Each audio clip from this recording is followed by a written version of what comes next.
The evening of October 14, 2003, arrived in Kootenai County, Idaho, the way most October evenings do in that part of the world, slowly, draped in a cold that rolled down from the Bitterroot Mountains and settled like a wet cloth across the valley floor. The ponderosa pines held their shadows. The highway that cut through the town of Hayden stood quiet in the early dark, its yellow center line disappearing around a curve that nobody, in hindsight, would ever quite forget. Somewhere between that curve and a modest two-story house on Whitewater Lane, a woman named Sandra Jean Calloway, 34 years old, mother of two, cashier at the Pine Ridge Grocery, stopped existing as she had always been known, alive, present, reaching for ordinary things. She was last seen at 6:09 in the evening, captured briefly on the grainy footage of a gas station surveillance camera 3 miles from her home, wearing her green work vest, carrying a paper bag of groceries, walking toward the passenger side of a gray pickup truck. She never walked through her own front door. She never set those groceries down on her kitchen counter. Her children waited. The porch light burned through the night. And for 21 years, nobody answered the question that her mother would ask every single day until her own passing. Who was driving that truck? Sandra Jean Calloway was the kind of woman that small towns run on, reliable in the way that the post office is reliable, in the way that the first frost is reliable, appearing without announcement, and doing exactly what she was supposed to do.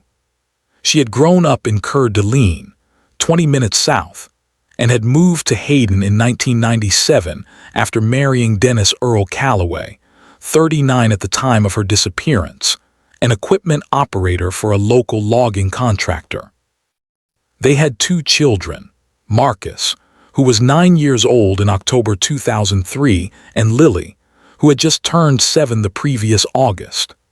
The family lived on Whitewater Lane in a house they were still paying for, a house with a tire swing in the backyard, and a vegetable garden that Sandra maintained through the summer months with a quiet, determined pride.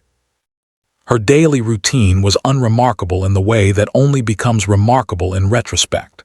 She rose at 6:15 each morning, packed lunches for Marcus and Lily, drove them to Hayden Elementary School by 8 o'clock, and was at her register at Pine Ridge Grocery by 8:30.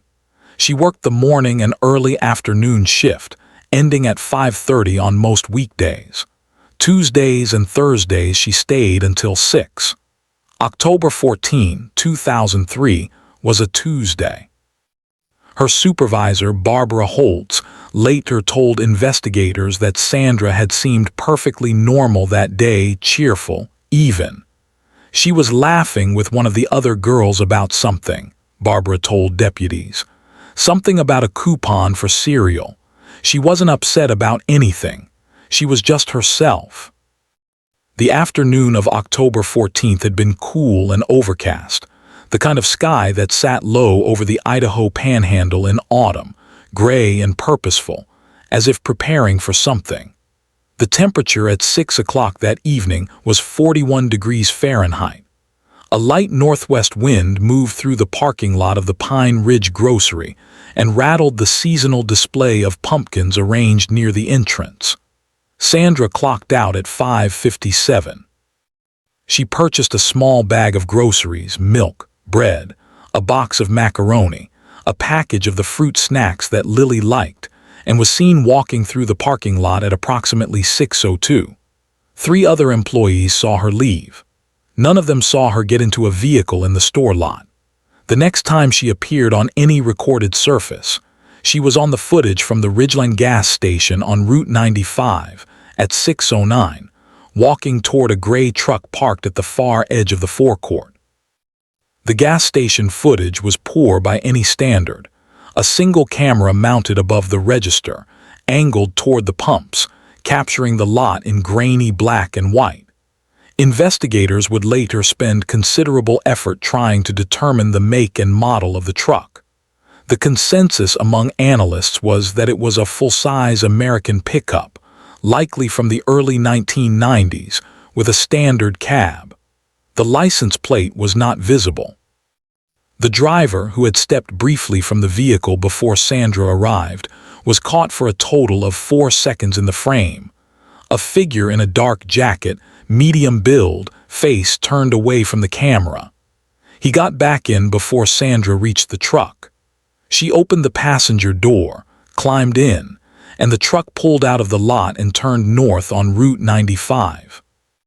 Those 4 seconds of footage became, for the next 2 decades, the most examined 4 seconds in Kootenai County law enforcement history. Sandra's children arrived home from school on the bus at 4:15 that afternoon, let in by a neighbor, Mrs. Patricia Elms, who lived 2 doors down and had a spare key for emergencies. By 7 o'clock, Marcus had called his father's mobile phone twice. Dennis Calloway was, by his own account, at the Timber Ridge Bar and Grill on the north side of Hayden, where he said he had gone after finishing work at around 4:30. He told investigators he received the calls from Marcus and told the boy his mother was probably just running late, that she would be home soon. He arrived home himself at approximately 9:40. By that time, Mrs. Elms had fed the children dinner and put them to bed. The paper bag of groceries from Pine Ridge, the one Sandra had been carrying on the gas station footage, was never recovered. Dennis Calloway reported his wife missing at 11:17 that night. The Kootenai County Sheriff's Office dispatched 2 deputies to Whitewater Lane. They took a statement. They noted that Dennis appeared calm throughout the conversation, calm in a way that one deputy, James Rourke, would later describe in his notes as notably composed for a man whose wife had just vanished. The porch light was still on. The tire swing in the backyard hung perfectly still in the windless dark. Lily's bicycle lay on its side near the garage door. Marcus's baseball glove sat on the front step where he had left it after school.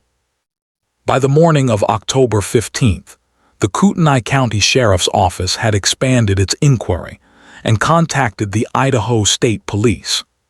A search and rescue team was assembled by 7:30 in the morning, consisting of 32 volunteers coordinated by team leader Doug Haverson, an experienced outdoorsman who had run searches in that corridor for nearly a decade. The teams fanned out across the land north of Route 95, working a grid that covered the roadside shoulders, the drainage ditches, the shallow ravines that ran behind the tree line, and the access roads used by logging trucks. 2 canine units were brought in from Spokane County across the Washington state line. They worked through the morning in cold, flat light, their breath visible in the 40-degree air, their handlers moving methodically through the underbrush. They found nothing. The community of Hayden responded with the kind of urgency that small towns reserve for their own. By the second day, the Pine Ridge Grocery had a handwritten sign in the window with Sandra's photograph. The Hayden Elementary PTA distributed flyers. The local newspaper, the Kootenai Courier, ran a front-page story on October 16th alongside the gas station photograph, slightly enlarged and barely recognizable, showing Sandra's figure and the blurred shape of the gray truck. The story was picked up by the Spokane affiliate of a major television network, and for several days, Hayden found itself in the national conversation, not the kind of conversation any town wants to be part of. It was during those first days that certain things began to feel uneven in ways that investigators found difficult to name outright, but impossible to ignore entirely. Those who knew Dennis Calloway said he was a man of few words on his best days, but the quietness he displayed in the days after Sandra's disappearance had a different quality. Not the silence of a man undone by grief, but the silence of a man very carefully deciding what to say before saying it. He appeared on a local news broadcast on October 17th, standing in front of his house, flanked by his brother Terrence and Sandra's sister Margaret. He read a brief statement asking for the public's help in finding his wife. His voice did not break. His hands did not shake. He held the piece of paper he was reading from steadily. Margaret, standing to his right, was openly weeping. Dennis stared at the camera with an expression that one deputy later described in his notes as focused, like he was performing a task he had rehearsed. Deputies whispered quietly about the timeline almost immediately. Dennis said he had been at the Timber Ridge Bar and Grill from approximately 5 o'clock until 9:30. The bar's manager, a man named Carl Frederich, confirmed that Dennis had been there, but when pressed on specifics, said he could only place him there with certainty between 6:45 and 8 o'clock, when Frederich himself had been working the floor. A bartender named Sherry Alcott recalled Dennis arriving, but was uncertain of the time.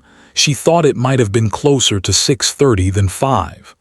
No credit card transaction for Dennis's drinks was found. He said he paid cash.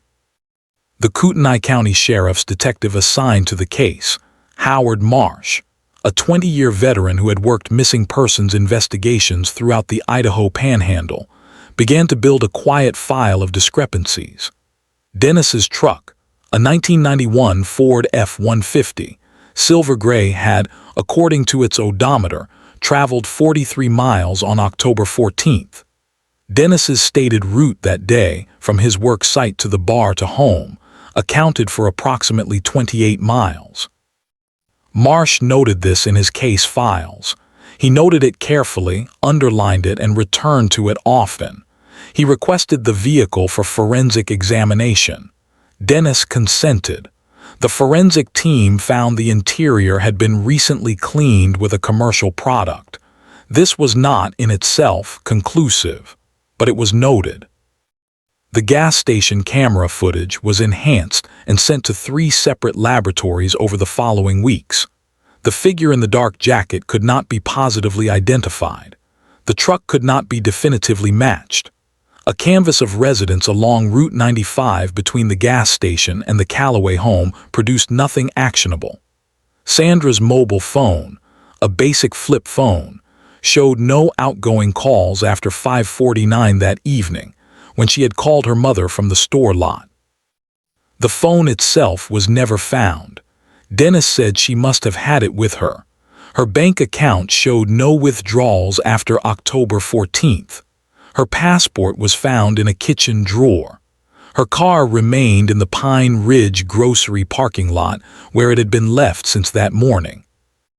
A neighbor 3 houses north on Whitewater Lane, a retired schoolteacher named Elaine Mosher, told investigators that she had noticed Dennis's truck pulling into the driveway at what she believed was around 7:15 or 7:30 on the evening of October 14th. Considerably earlier than Dennis's stated return time of 9:40. When shown a photograph of the vehicle and asked to confirm, she said, "That's the truck. I know his truck. I've seen it 1,000 times." Detective Marsh added this statement to his growing file and interviewed Elaine Mosher twice more in the weeks that followed. She did not waver. The investigation stretched into November, then December, then into the cold stillness of the Idaho winter. No body was found. No truck was identified. No witnesses came forward with anything that could move the investigation decisively forward. Dennis Calloway cooperated with investigators throughout, answering their questions in that same measured, deliberate manner. He said all the right things. He said he missed his wife every day. He said his children were struggling. He said he hoped someone would come forward with information. By the end of 2003, the Kootenai County Sheriff's Office had no suspect they could name publicly, no physical evidence they could prosecute, and a case that was, in the language of law enforcement, going cold. By the spring of 2005, Dennis Calloway had sold the house on Whitewater Lane and moved with Marcus and Lily to a smaller place in Post Falls, 20 minutes east along Interstate 90. The move was described by those close to the family as practical. The mortgage had become unmanageable on a single income. But Sandra's sister Margaret, who had been closely involved with the children in the months following the disappearance, later said that the move felt like an erasure. Everything that reminded anyone of Sandy just disappeared, Margaret told a journalist in 2007. The house, the neighborhood, everything. Like he just folded up that chapter and put it in a drawer. The children grew into their absence. Marcus, who had been 9 when his mother vanished, became a quiet and watchful teenager in Post Falls, a good student, his teachers said, but solitary, reluctant to form close attachments. He played no team sports. He kept his mother's photograph on his desk through high school, and according to his Aunt Margaret, would occasionally call her late at night, not to say much, just to have someone on the phone who remembered Sandra the way he remembered her. Lily was different. She had been 7 when Sandra disappeared, young enough that the memory was not so much a memory as a shape, an absence with specific dimensions. She had nightmares throughout elementary school. Her teachers in Post Falls noted that her drawings were unusual, houses with empty windows, figures standing at the edges of pages with no faces, a particular recurring image of a porch light burning in a dark sky. Dennis remarried in 2008. His second wife, a woman named Carolyn Brandt, was a bookkeeper he had met through mutual friends in Post Falls. Those who knew them said it was a quiet domestic arrangement, not passionate but stable. Sandra's family, particularly Margaret and Sandra's mother Doris, found the remarriage difficult to accept, not because they believed there was any specific impropriety, they said, but because the speed of it felt wrong somehow, felt like confirmation of something they could never quite articulate. "He moved on," Margaret said simply, "in a way that none of the rest of us could." For those who have ever doubted someone they love, there is a particular kind of suffering involved, not the clean suffering of confirmed knowledge, but the chronic, ambiguous suffering of suspicion without proof. Doris Waverly, Sandra's mother, carried that suffering for years. She kept a folder of newspaper clippings on her kitchen table in Coeur d'Alene. She called Detective Marsh's office twice a year. She never stopped asking. Her health declined steadily through her 60s, and those closest to her believed that the not knowing was as corrosive to her body as any disease. She passed away in February 2019 without answers. Detective Howard Marsh retired in 2012 after 30 years with the Kootenai County Sheriff's Office. Before leaving, he ensured that Sandra Calloway's case file was transferred to the newly formed Cold Case Unit, a small team of 2 investigators who would review old cases when resources allowed. He kept a personal copy of his notes. When asked by a colleague whether the Calloway case would ever be solved, Marsh was quiet for a long moment and then said, "It'll be solved when someone decides they can't carry it anymore. That's how these things usually end." Marcus Calloway turned 21 in 2015. He had, by that point, moved back to the Coeur d'Alene area, living in a small apartment and working at a landscaping company. He had minimal contact with his father. At family gatherings, those who were present observed that Marcus and Dennis occupied the same space with a careful, deliberate distance between them.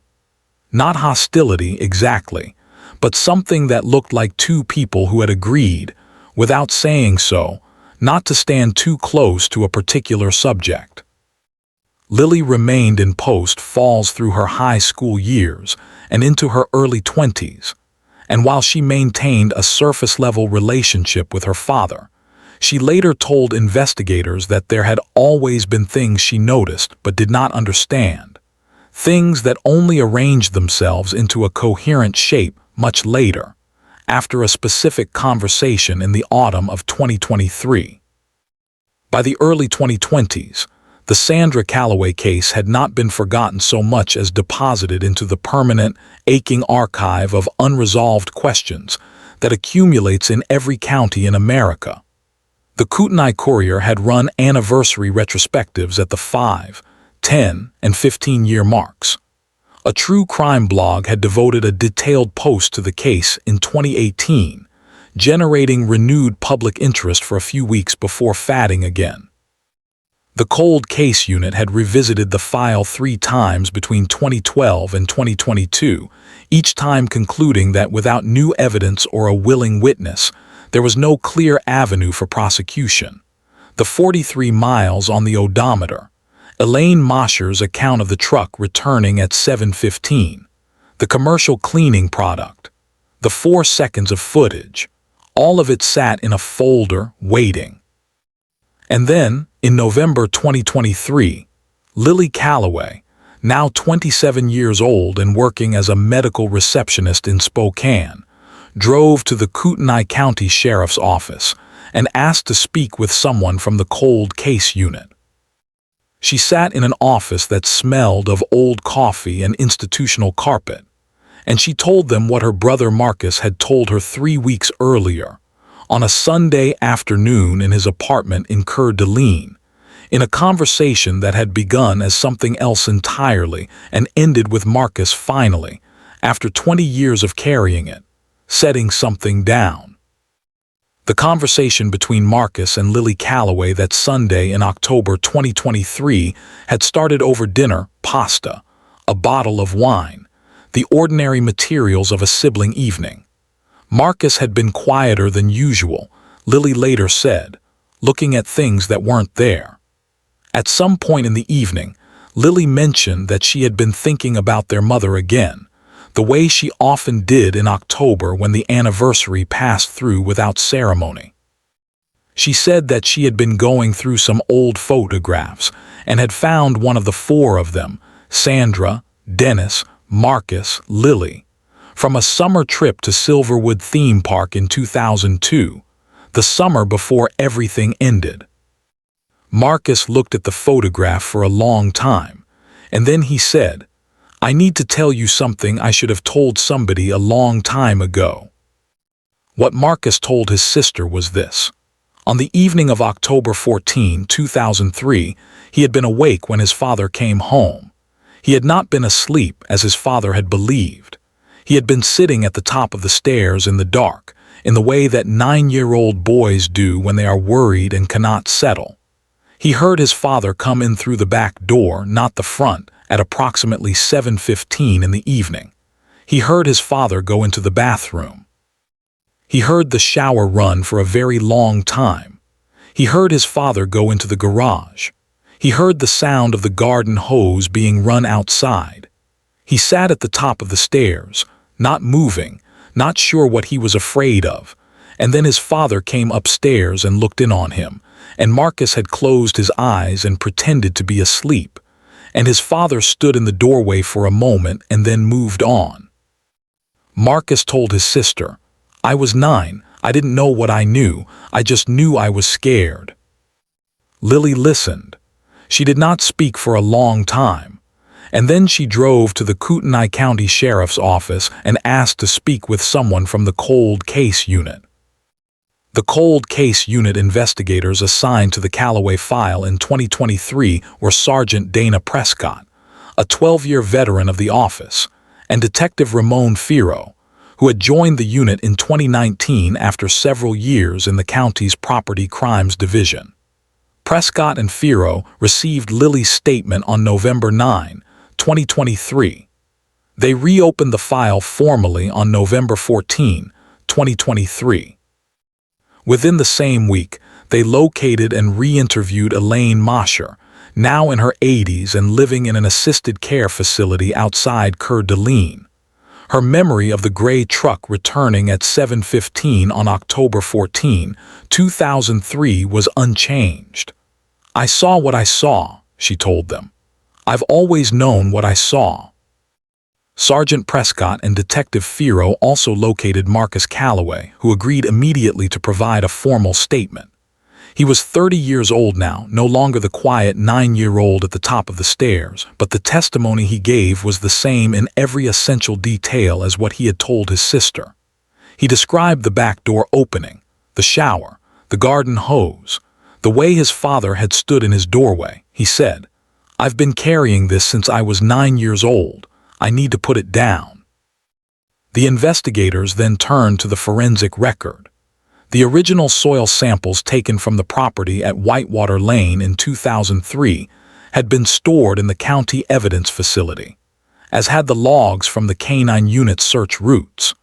Working with the Idaho State Police Forensic Laboratory in Boise, the Cold Case Unit undertook a new analysis of biological trace material collected from Dennis Calloway's truck in 2003. The original examination had been conducted with the technology of that era. 2 decades of advancement in forensic methodology made the re-examination a different proposition. On December 19, 2023, the laboratory issued a report confirming the presence of biological trace material consistent with Sandra Jean Calloway's DNA profile material that had not been successfully identified in the original 2003 analysis on the inner bed liner of the vehicle. At 8:47 on the morning of January 11, 2024, Sergeant Dana Prescott and Detective Ramon Firo, accompanied by 4 additional officers from the Kootenai County Sheriff's Office, arrived at Dennis Earl Calloway's residence in Post Falls, the same residence he had shared with his second wife Carolyn, who was, investigators later noted, absent that morning, having driven to visit her sister in Lewiston 2 days earlier.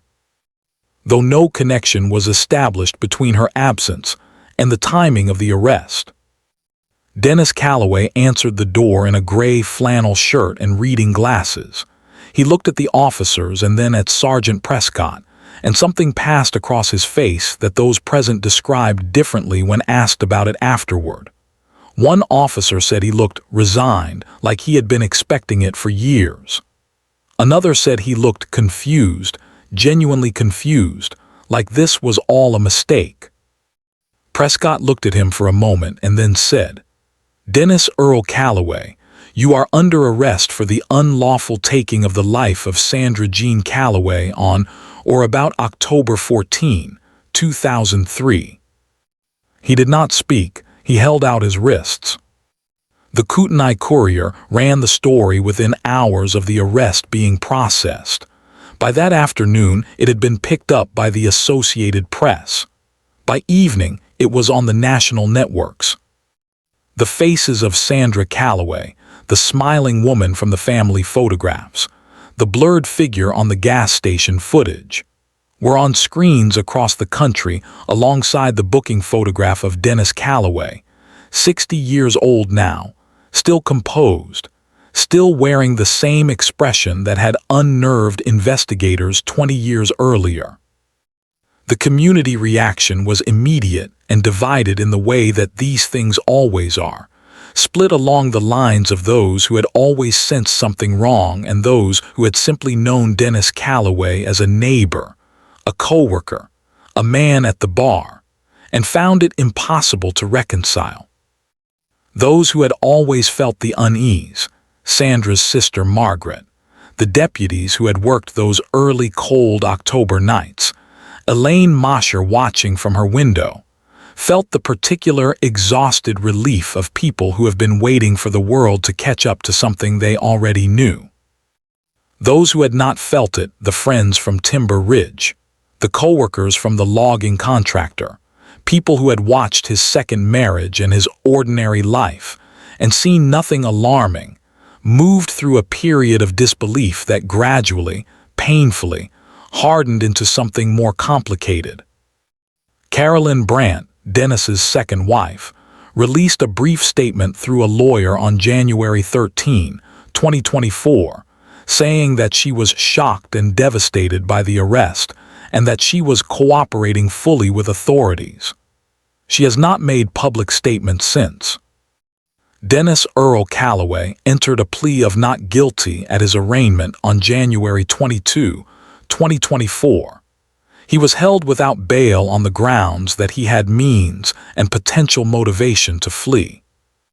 His court-appointed attorney argued that the forensic evidence was inconclusive, that biological trace material could have multiple explanations, and that a 30-year-old case built partly on the recollection of an 80-year-old woman and the 20-year delayed account of a child who had been 9 at the time was not a foundation for a capital prosecution. The preliminary hearing took place in February 2024 before the Kootenai County District Court. Marcus Calloway, 30 years old, sat in the witness box and faced his father, who sat at the defense table 40 feet away. Those in the courtroom described Marcus as steady, not cold, not vengeful, but steady in the way of someone who has made a decision and will not be unmade by the difficulty of carrying it out. He described the evening of October 14, 2003 in careful, specific detail. The back door, the shower, the garden hose, the figure in his bedroom doorway. He said, in response to a question from the prosecution, "I was 9 years old and I didn't have words for what I knew. I have words now." Sandra Jean Calloway's remains have not been found. The investigation into their location continues as part of the ongoing prosecution, with investigators working in cooperation with Dennis Calloway's former property on Whitewater Lane, which has changed ownership 3 times since 2005, as well as several parcels of land north of Route 95 in the corridor between the gas station and the old family home. The search is slow. The ground up there holds things for a long time. As of the time of this account's preparation, Dennis Earl Calloway awaits trial, his case moving through the measured, deliberate architecture of the court system. The prosecution has stated its intention to present the forensic findings, the testimony of Marcus and Lily Calloway, the account of Elaine Mosher, and the original investigative record compiled by Detective Howard Marsh, who was contacted in retirement and agreed, without hesitation, to testify. Marsh, now in his mid-70s and living outside Sandpoint, told reporters outside the courthouse after the preliminary hearing, "I kept those notes because I always believed this day would come. I just didn't know how long the ground would have to hold on to it first." The Sandra Jean Calloway case is, in one sense, the story of a woman who disappeared into the dark on a Tuesday evening in October, and of the long, cold silence that followed her. But it is also the story of something more persistent than silence, the stored weight of what children know when they are too young to know what to do with it, the unshakable certainty of an old woman in a doorway, the methodical care of a detective who kept his notes, and his faith that the truth has a way of eventually outrunning the patience of those who buried it. It is the story of how communities absorb a wound and carry it, how a grocery store cashier becomes a photograph on a flyer becomes a name in a cold case folder becomes, 21 years later, the reason a 30-year-old man drives to his sister's apartment on a Sunday afternoon and decides that he is finally ready to put something down. Marcus and Lily Calloway did not get their mother back. Nothing in a courtroom, no matter what it delivers, returns what was taken on that cold October evening in 2003. The groceries never set down, the porch light that burned for nothing, the questions that outlasted the woman who asked them. But they did something that their mother's case required of them, something that required 20 years of living with a weight before they were strong enough to lift it and carry it into a room full of strangers and set it on a table and say, "Here, this is what I know. This is what I have always known." If this story mattered to you, subscribe and hit the bell. Share the episode. Someone somewhere may still be waiting to be heard.